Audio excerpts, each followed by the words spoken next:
It's hard to imagine an event that would define the careers of procurement and supply chain professionals worldwide more than a global pandemic. Yet at the start of the decade, that's exactly what we have. The coronavirus has brought not just our supply chains, but our world as we know it to a grinding halt. Yet from the perspective of the C-suite and our shareholders, business must go on, and we're the ones responsible for making sure it happens. Cash is going to be a major challenge for all businesses within the coming months.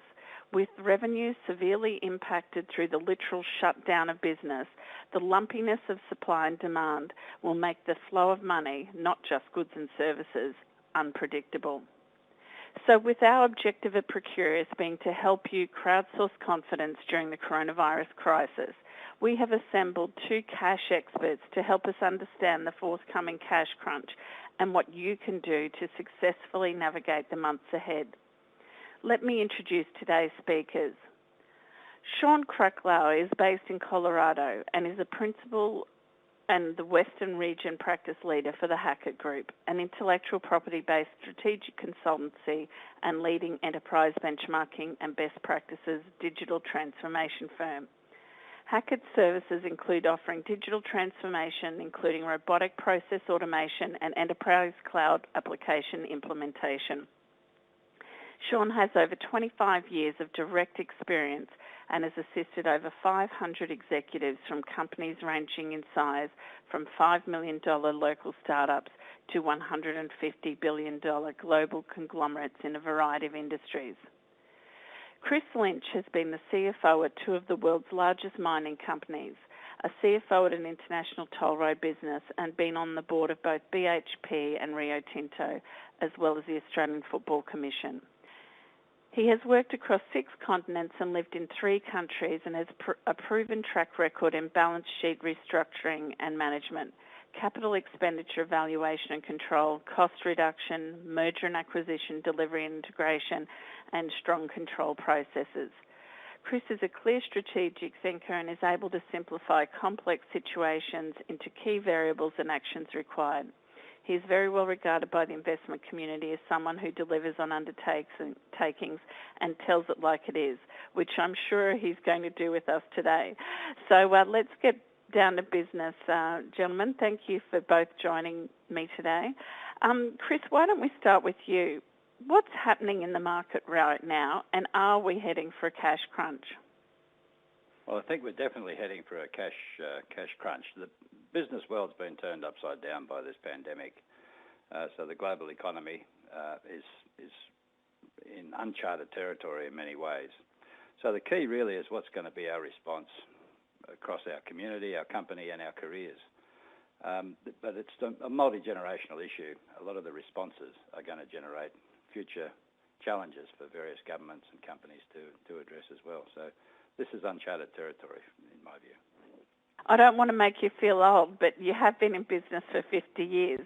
Do you think this set of circumstances is like any period you've seen previously? Well, in many ways, it's unique. I guess the closest examples I could give would be the 2008 global financial crisis with the subprime crisis. And if you go back beyond that, the 1987 share market crash, which was a very poignant learning for me.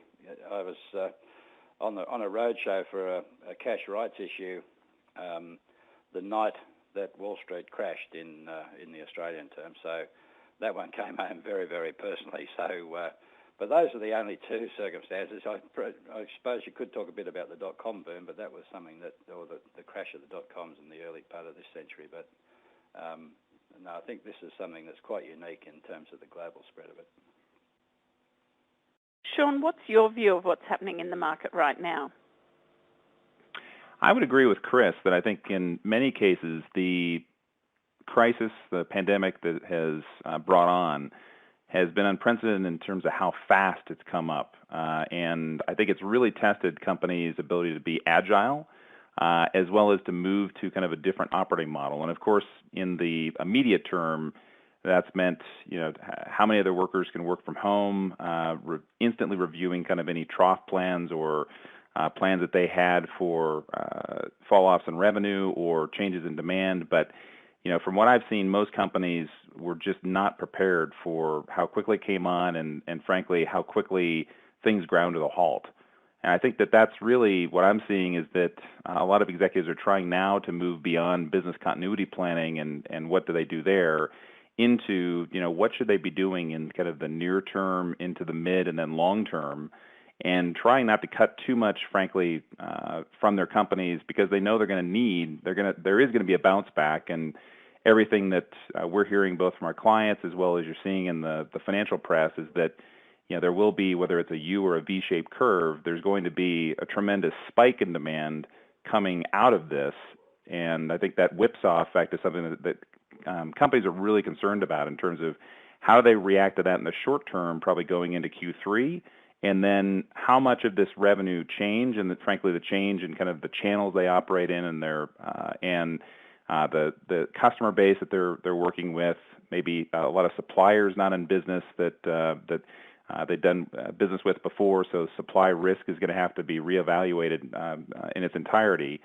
That's forcing executives to really kind of try to keep two scenarios in place. What do they do in Q3 as kind of Europe and the U.S. and other parts of Asia Pacific come online? And then what is the long-term impact and kind of what does this look like for their business and customers and vendors? So it's a pretty tricky problem, frankly, that I think a lot of executives are dealing with, and there isn't a simple answer.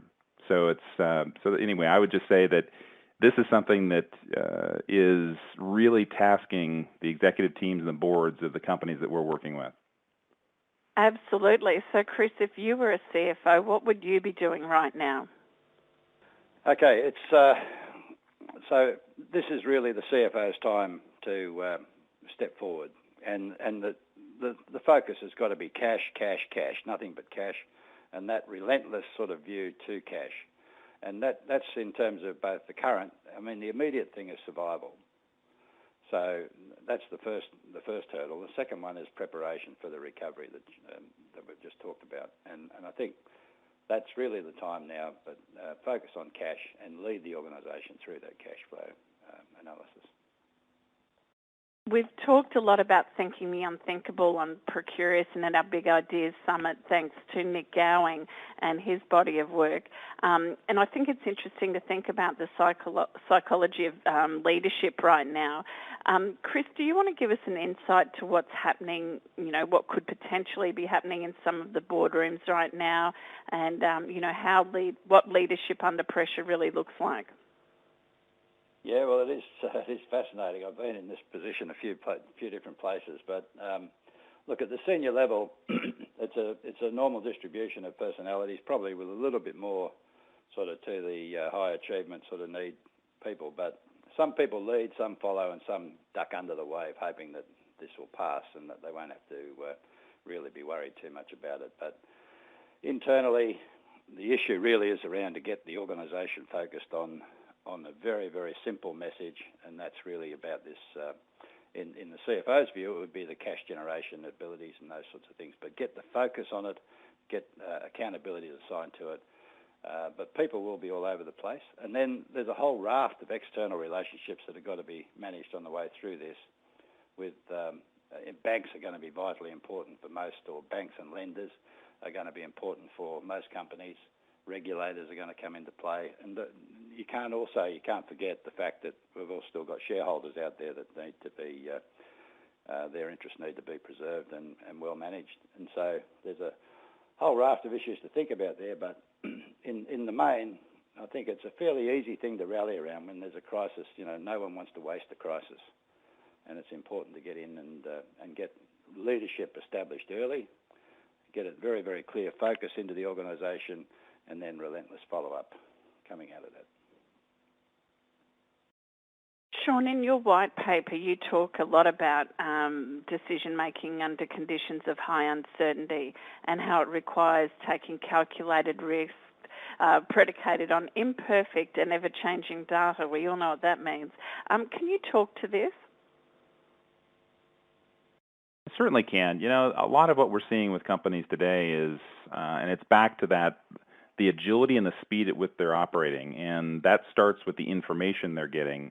How how can they get the information more quickly? How can they trust that information? And in the past, especially in the finance realm and procurement realm, you'd see a lot of assembling the data, reviewing it, challenging it, going back to analyze the sources, doing some kind of reconciliation, coming back with another round with probably some updated recommendations that were then taken to various committees before you'd make a final decision.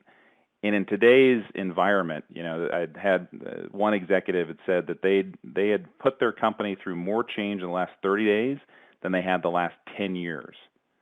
So you think about that in terms of the speed with which they had to operate to completely reconfigure, if you will, their go-to-market in terms of how they served customers, what were the customers they were going to serve, looking at the products that they had that made sense in kind of more of this remote environment versus those that didn't, and being able to try to reconfigure those and how they offered them, and it just, what we're seeing is that from a decision process that companies are, I think, having a difficult time adjusting to that new kind of operating speed.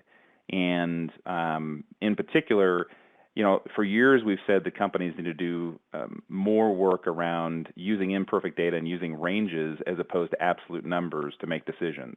And if that range came over a certain minimum hurdle rate, then you should go ahead and take that decision and then course correct afterwards, as opposed to kind of analysis paralysis. And so that's really what we meant, is that companies in this environment in the immediate term just don't have time. They've got to make decisions based on the data that they have, not the data that they want.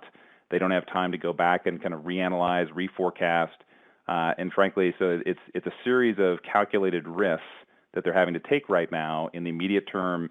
And I think the smart ones are also starting to say, what can we do to bolster our capabilities around kind of data analysis and getting those additional data sources in, because they know they've probably only got about 30 days, frankly, to put those capabilities in place, and before they're in kind of the midterm and planning for the rest of this year, and then doing planning into next year. So it's really that's what we meant by it, is that a lot of companies were behind, but we're seeing a lot of SWAT teams that have been put together, so to speak, that are putting both operations, finance folks, procurement people, as well as other folks in kind of analytics centers together to try to speed up the decision process and go with the best decision they can with the data they have, and put that into place as kind of almost a crisis capability, if you will. That I've even heard of some companies that are adopting key crisis indicators that they're trying to track on a daily basis that allows them to make those decisions and understand if they've made a decision that frankly isn't going the right way much more quickly than they have in the past, from a quarterly or monthly cycle for most companies for making major decisions to, in most cases, it's weekly or daily at this point. Yeah, that pivot, that agility, and really changing the focus. And you can't change culture that quickly, but certainly focus has been something that's been key for companies so far. Chris, you've often mentioned to me that companies need to move their focus from profit to cash, and you say that a lot of profitable companies go broke due to lack of cash. How do you change a company's culture from profit to cash? Look, I think it's a very good case study, really, in focus. I think if you can get the senior leadership to agree that is the priority, and it's not always easy, but it is one that once that's agreed, then it's got to be unrelenting focus on that. So, for instance, if I gave you a quick example of that with when I was at Rio Tinto, we had a push on cash generation. And variously around the businesses, we had war rooms set up with that business's deliverables that were going to liberate cash. We had a view through the balance sheet about where we could locate assets that we could maybe dispose of that weren't earning us an adequate return. We had a cash generation office at the corporate headquarters in London, where on a weekly basis we'd review progress from around the world and in the overall corporate aggregates.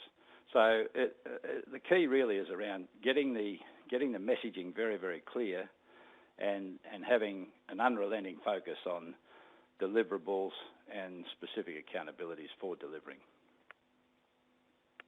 We're sort of taking a step back in the conversation a little bit, but just for those listeners who don't really understand the whole cash story, Chris, can you give us a quick one-on-one on how cash works in large companies? You know, what are the fundamentals?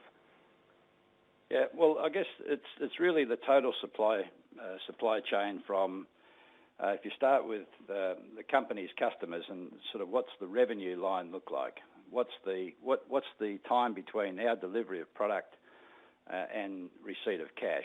And there's obviously a lot of opportunities in that space. Then come back into our cost structure and think about, okay, what in our cost structure is waste? If we can eliminate waste, every opportunity we get, we should take it. If you look at our balance sheet, what's lazy on our balance sheet? And if you can get this focus on cash, then you say, well, is that asset earning an adequate return? And a robust balance sheet is very, very important because it gives you that sort of robustness against volatility like this, but it also gives you a readiness to take advantage of opportunities as and when they arise.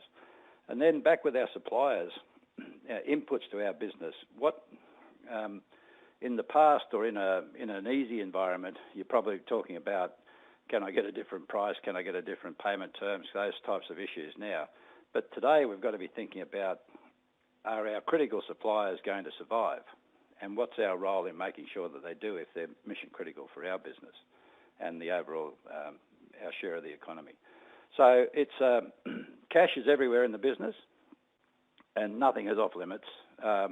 You can go anywhere in the business and find cash, and you could go any sort of time you visited an operation, you could sort of see areas where there was waste. And sometimes you have to invest some money to save some cash. So, for instance, the labour-related costs often involve some upfront spending to reduce the labour cost. But nothing is immune from a cash review, and there's a lot of cash buried in balance sheets that can be liberated with the right focus. Sean, can you share a story of a company that you've worked with that's had a major cash crunch, and how did they respond, and what were the lessons learned? Yeah, there's quite a few actually that have been going through working capital improvement initiatives, and a couple of them, frankly, were kind of in the middle of it when the crisis started and have accelerated their efforts.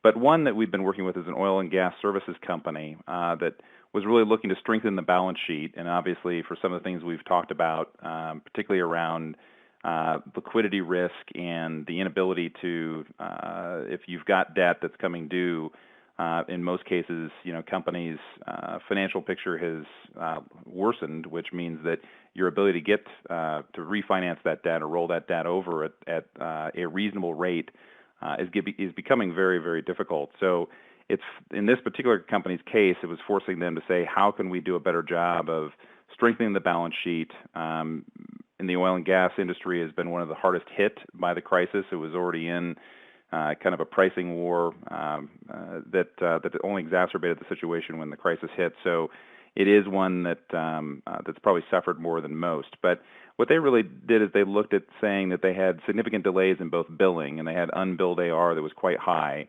and obtaining payments. So they had poor percent of their payments that were current, frankly. We did an assessment with them, what we call the Dash for Cash, where we looked at focusing on both areas, primarily of AR, with working both with their technicians and with their collections team.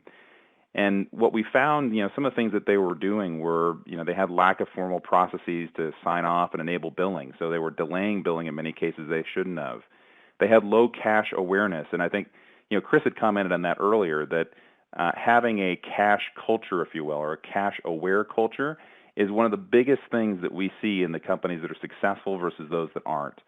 And I've seen organizations such as this one that actually change their metrics for how their management objective metrics to having more free cash flow and use of cash, and if you're again inventory levels, receivables, payables, and putting those into, as opposed to more of a net contribution that's more of an income statement line item, to bring more awareness and frankly put teeth behind the fact that cash is important and that it needs to be optimized inside the organization. They also found that when they looked at it, that collectors had very limited tools to go after limited payments, invoices that were disputed, and really didn't have access to missing incorrect paperwork. So, a lot of this was just kind of blocking and tackling of going through and saying what could they do, particularly on the AR side was probably the biggest issue they had of putting some of these processes in place. A couple things that they did that we suggested was, one, they started doing kind of cash awareness workshops where they were going out and making sure that everyone understood what the impact was of freeing up cash in the company and how much it cost them when they had excess cash kind of inside their balance sheet.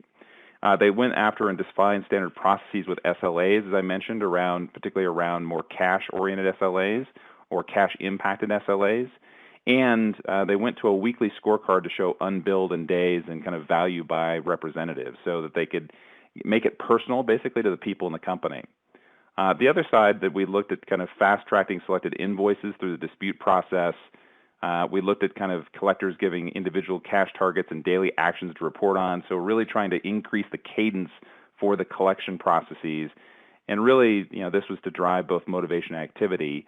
The result of that was really they released roughly $45 million in cash in 5 months, which it doesn't happen overnight typically. So this isn't something where there are some quick wins that you can do almost immediately in terms of changing your payment terms and other things. But this was a big step for them and a real change in terms of their use of cash in their balance sheet, and really allowed them to do a better job of kind of managing, frankly, the debt that was coming due and how much they needed, especially as companies forecast out with this work standout and so forth. A lot of them are looking at increased uses of increased use of cash over the next 2 quarters in particular, 2 to 3 quarters, where they've got to get down to a lower run rate. So this dash for cash that we did was very helpful in this company in meeting some of their cash requirements. Oh, thank you for sharing. That's a fantastic example with a lot of great ideas for our listeners. So thank you. Chris, I can't help but bring you in on the conversation. Being a resources man, I imagine that story from Sean resonated with you. Absolutely. The key, I have a couple of examples of areas where we've been able to sort of, just try to trigger a different response. But I was CFO of BHP just after the merger with BHP and Billiton. And in that case, we set up formal written contracts with each of the businesses for delivery of what were then integration benefits that had to be delivered as part of the promise made to the market for the merger. And that was that was the formality of those contracts added a different level of accountability and a different level of response. And we were able to achieve the merger targets very quickly and efficiently, but it was quite a unique process where formal contracts from the centre to the businesses about single point accountability of delivery. And then another one was I was CEO of a small subsidiary of Alcoa, the Alcoa rolled products in Australia, and we took over our competitor Comalco in their rolling business. And the Comalco business had never actually made a profit, and so when we first got into control of that operation, we called in all the suppliers to that facility, to that plant and that business, and had just asked them to say, look, we've never made money out of this business. You all have. What are you prepared to do? What can you see where we could make a difference here? And how could we change our cost structure? How could we change our sort of value-added proposition? And it was amazing some of the things that liberated out of that simple conversation. But we spoke to every supplier to that business, and we were able to achieve significant savings, and we turned that business around inside 12 months. So it was just a different way of going about it, but it was a thing that, the crisis was there. We needed to turn a profit. We needed to turn the business around. And we had people that were willing to help and had plenty to add, plenty to offer. So, don't dismiss any ideas as irrelevant in this case, because, some people will have answers that you don't have, and they may be able to add a lot to the conversation. Thank you, Chris. Very inspiring for us all, and as both of you, great examples. Sean, just to touch on one point you made, which is key for procurement professionals, is, what does Hackett's benchmarking tell us about how companies to date have used payment terms effectively as a lever for unlocking cash? So just specifically looking at supplier payment terms. Yeah, on supplier payment terms, of course, we do an analysis every year of the kind of top 1,000 companies and their use of working capital. And one of the areas we look at is around payables. And in payables, what we find is those top performers, they tend to pay suppliers just over 40%. The actual number is 43% slower, at least it was in 2019. The 2020 numbers will be coming out shortly. But we pay suppliers for 43% slower, which is around 65 days versus 45 days for the average organization. So now the trick to that is that you don't do that across the board, as Chris would know better than anybody, is that you have to be strategic about it, and really that starts with segmenting kind of your suppliers and figuring out which ones are truly strategic, because those are the ones that, one, you don't want to put them at more risk for financial hardship. You need them to deliver, their products or services to you on time, and you need them for your own supply chain. So it is something in manufacturing and operations. So for those, you're probably not going to adjust, or you're going to make moderate adjustments to their payment terms. But I think companies probably haven't done as rigorous a job as they should, and the top performers have done a very good job of understanding kind of what quadrant do their suppliers belong in terms of the value that they bring, the kind of the risk that they're under, and determining, do I take terms out or not, and then how do I do that? And I think some of the things besides just doing the stratification is that you tend to look at kind of consolidating your suppliers and your spend, because it gives you more payment leverage, to ask for longer terms. So it's not just about dictating the terms; it's about, look, I'm willing to give you more of a larger percentage of our total spend, but I need to take our terms out from 90 to 120 days or whatever it might be, and frankly, negotiating pricing discount agreements as well when you're doing that.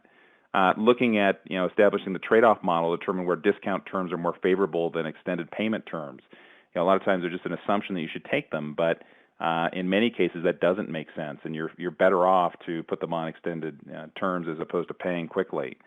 Looking at things like when you're looking at prioritizing payments to your strategic vendors, suppliers, and optimizing the number of payment runs that you're doing to streamline processes while reducing transaction costs and effort. So, just these are all things that we find that are behind the metric. It's not just enough to say, gee, we just take our terms out. It's really, what are you doing to segment, implement these processes, try to perform the process more efficiently. Those tend to be the companies that really do take advantage of some of the payables best practices, and then do it in a smart way, taking their days out. Yes, lots of great tips there as well. I mean, it really is a lever that procurement professionals can use. A lot of people do use it with the finesse that you just explained, but a lot of people aren't aware of just how powerful it can be.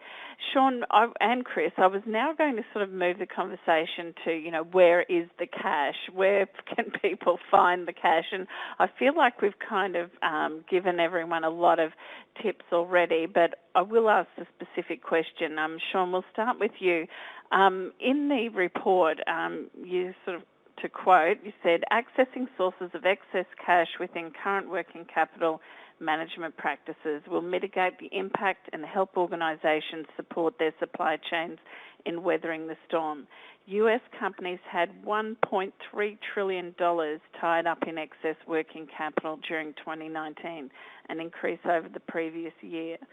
So, that's a lot of money tied up there in the supply chain. So, is there anywhere we haven't discussed so far that people can be looking for cash? Well, I think the areas for cash are the same as they've always been. I mean, the effective cash management really comes down to your inventory management. How much inventory do I need across the supply chain? How do I do a better job of really looking at what do I need for safety stocks versus not, and how do I track that inventory, use it effectively, try to prevent having obsoletes and so forth. But in our assessment, that 1.3 trillion, if you will, it's really almost a third between kind of inventory management and better or more effective inventory management versus going after payables and the payables process and as you said, extending out terms for vendors and doing a better job of when you can taking early pay discounts where it does make sense. But that's about a third of that number, and then frankly a little bit less than a third would be in accounts receivable.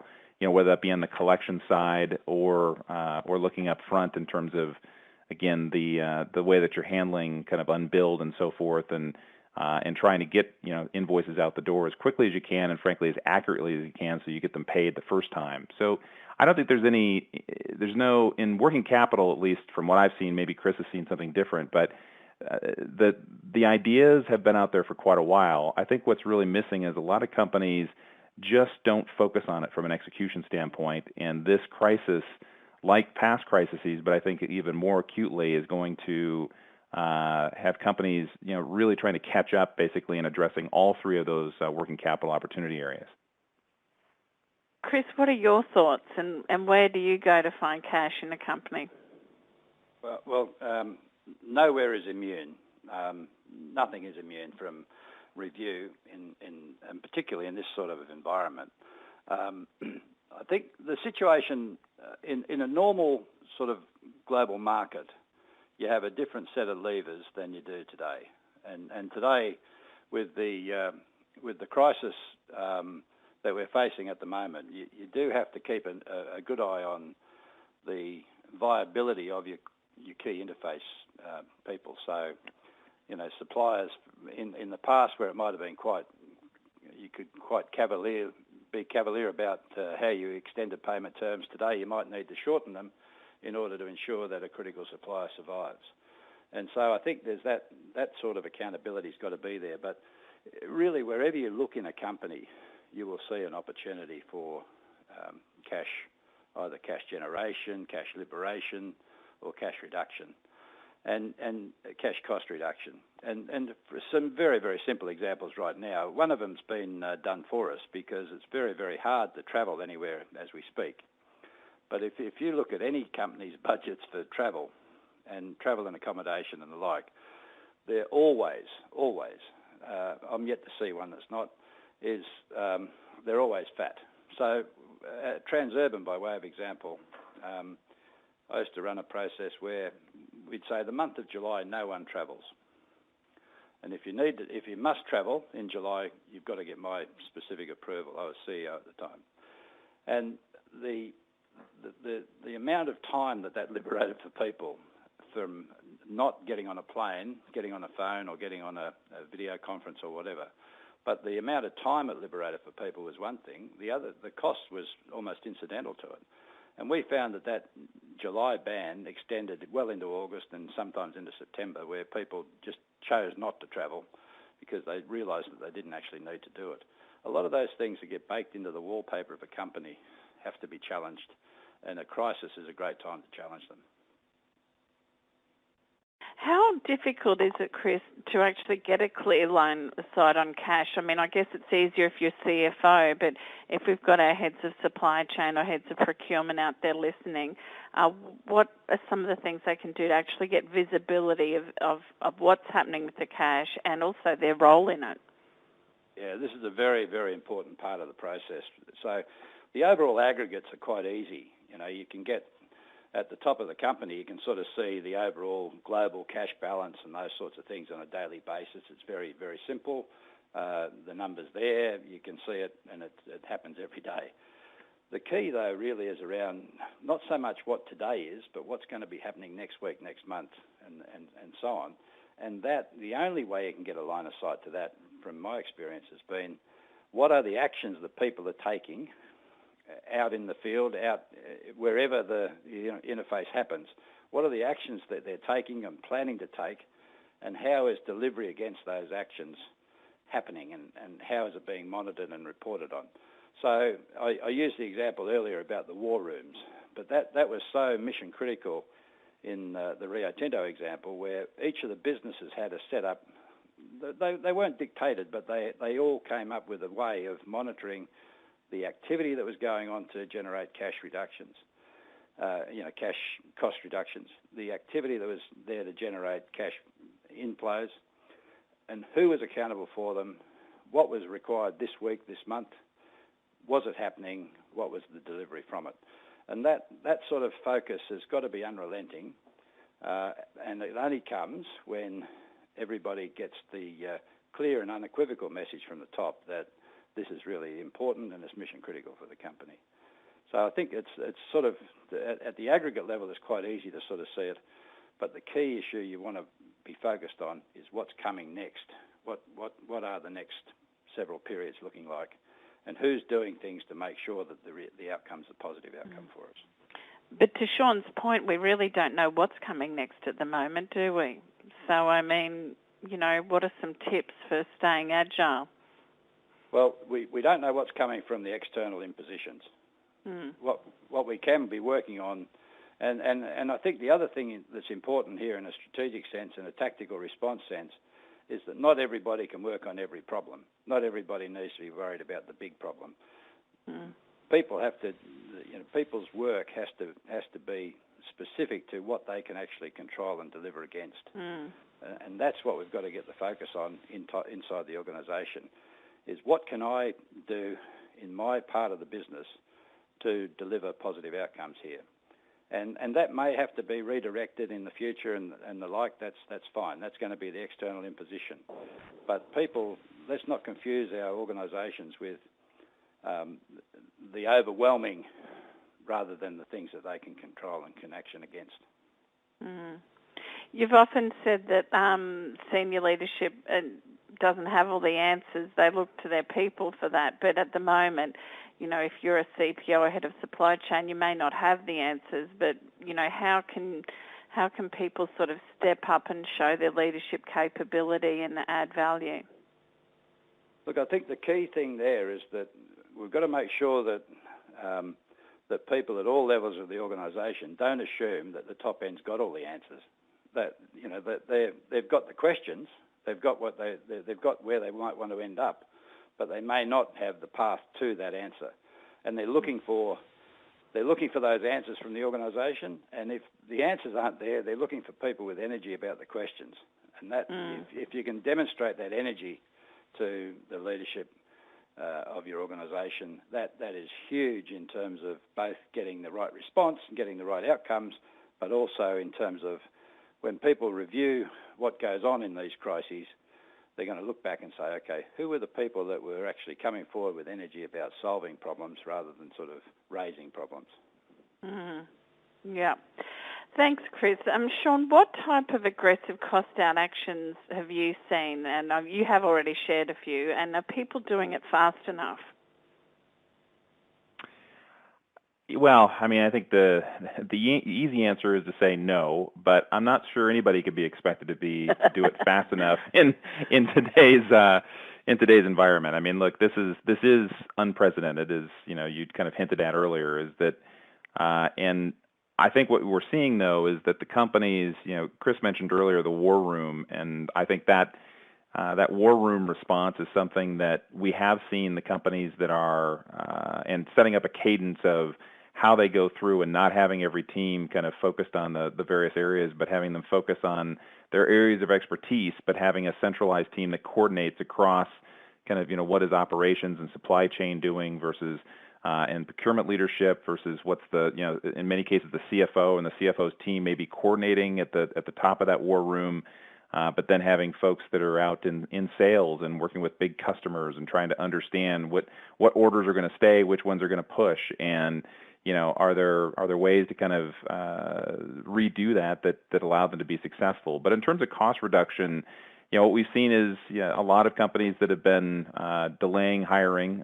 They've been looking at ways to, if they have to, use furloughs, and some they've had to unfortunately lay off individuals, which I think most companies that I've talked to have really do view that as that's after they've gone through every other cost category they can imagine, just because they know that they are going to need, unless they're in an industry that's not expected to come back in terms of to have, that's going to be, the airline industry would be a classic example of that. Yeah, I just think that some of the changes in virtualization and people's willingness to travel is going to be lessened pretty severely from where we were post-crisis or pre-crisis, excuse me. So, for them, it probably makes more sense to kind of look at the long-term labor force and what do they really need. But in most industries, they are going to have a bounce back. Like you look at retail, they're already in China, showing the impact now with retailers opening back up and the spikes that they're having of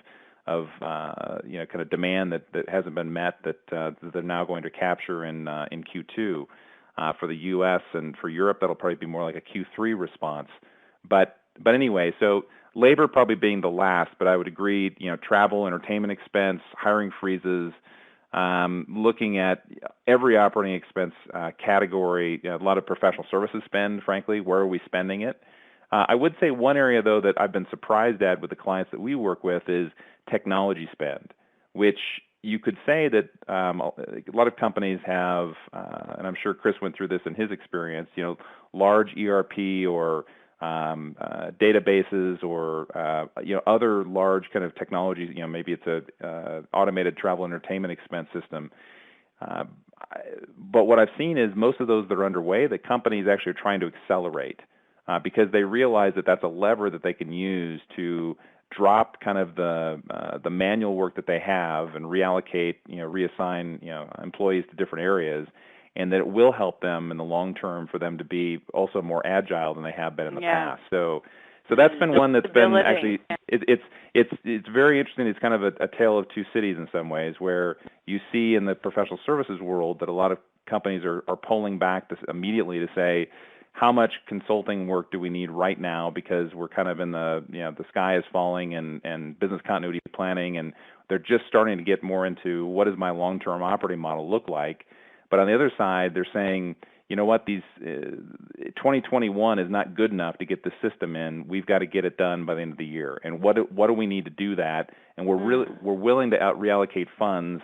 And since we've got parts of our business that are, frankly, probably not as utilized as they have been, let's see if we can redeploy them to help accelerate some of these initiatives. So it's not it's not a simple response, but that's really what they're doing. No, they're not doing it fast enough, but I will say that those companies that have adopted that kind of war room, those key crisis indicators, a cadence of every day kind of looking at what's been done and what needs to be done, those are the ones that, it looks to me like they're going to, just like I mentioned that example, be able to kind of reconfigure their cost model pretty quickly. Not completely, but because that's very difficult to do with large organizations.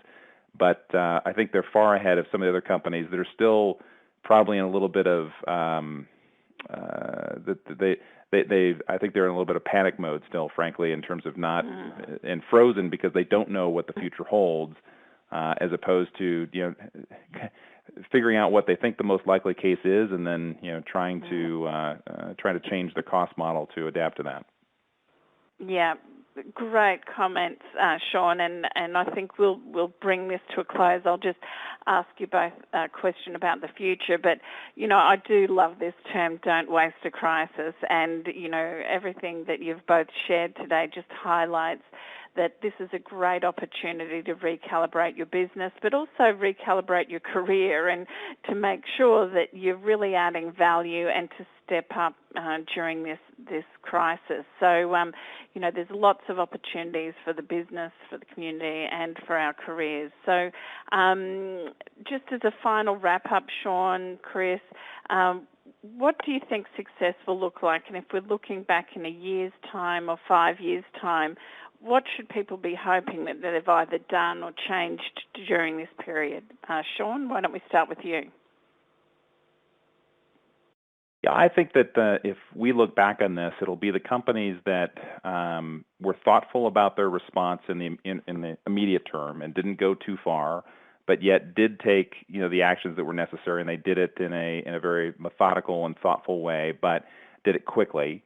And as they got into the mid and longer term, recognized that there are things in this kind of next normal, to use that word as opposed to new normal, that we are going to change. And those companies that are already starting to think about how do they reconfigure their operating model and what does that mean in terms of how they go to market and the channels that they use and the product lines and services that they offer, and reconfiguring those, going to more digital, more self-enabled services than maybe they had in the past. And I would say those that from a finance perspective have variabilized their cost model because they don't know where they're going to end up. They don't know how deep and how long this is going to be. So the more that they can do that, the better shape they're going to be in. And that's not just for the crisis we're in today. I think that'll leave them in a much better place as a business going forward. So I think those will be the winners, are those that you look at their industry and they might have been fourth or fifth in their kind of industry ranking, that come out as first or second when this is done in a couple of years, even though the industry may be down from where it was. Those that, if you look at a leaderboard that have kind of risen to the top. Very inspiring. Chris, what about you, the future looking backwards? Yeah, look, I think the first measure for organisations, the very first measure is going to be who survived, who didn't. Once you move past that, I think that exactly where Sean was is really who are most ready for the recovery when it comes, whenever that is. I don't know when that's going to be, but I think the other thing that's going to need to be into the future is the global settings are going to be quite different. And if you think about virtually the last 10 or so years, we've had government assistance with business on a global sense. There's been quantitative easing across the globe for access to sort of cheap money and so on, cheap debt. As the governments and so on respond now, budget deficits are blowing out, government debt is increasing, and there's a whole lot of geopolitics shifting as we speak. There's a growth in nationalism that's going on compulsorily at borders for controlling the spread of the pandemic. But I sort of suspect that nationalism is going to grow, and free trade might not be quite as free as it once was in the last period. So I think companies are going to need to be a whole lot more agile and able to adapt. And bring it back to a procurement function, supply chains may well vary quite a bit coming out of the back of this. And people need to be alert to how robust are their current arrangements going to be in the future when you've got governments that are fighting budget deficits. You've got governments who are trying to pay off debt that's necessarily being incurred now to respond to the pandemic. What's that new situation going to look like, and how will your supply chains operate within that environment? There's a whole raft of things that are going to be different. Exactly how different and where that's going to manifest, I have no idea, but it's not going to be business as usual, and there's a great opportunity in that for the companies and the people who are agile and adaptive that can thrive in that sort of market. Well, thank you, Chris and Sean. Amazing insights, invaluable. Thank you so much. So that's the end of our Cash Crunch webinar. Thank you. I think both our experts provided a fantastic overview of the global context or potential chaos in which we're all trying to operate today, and provided some really practical advice for finding and delivering cash. If you'd like to listen to this webinar again or share it with your peers, we'll be making the online demand available in the COVID-19 group on Procurious from tomorrow. And remember, we are trying to crowdsource confidence during this crisis, so if you need support, please ask a question or a discussion in our forum to keep the debate going. Thank you for taking the time to listen.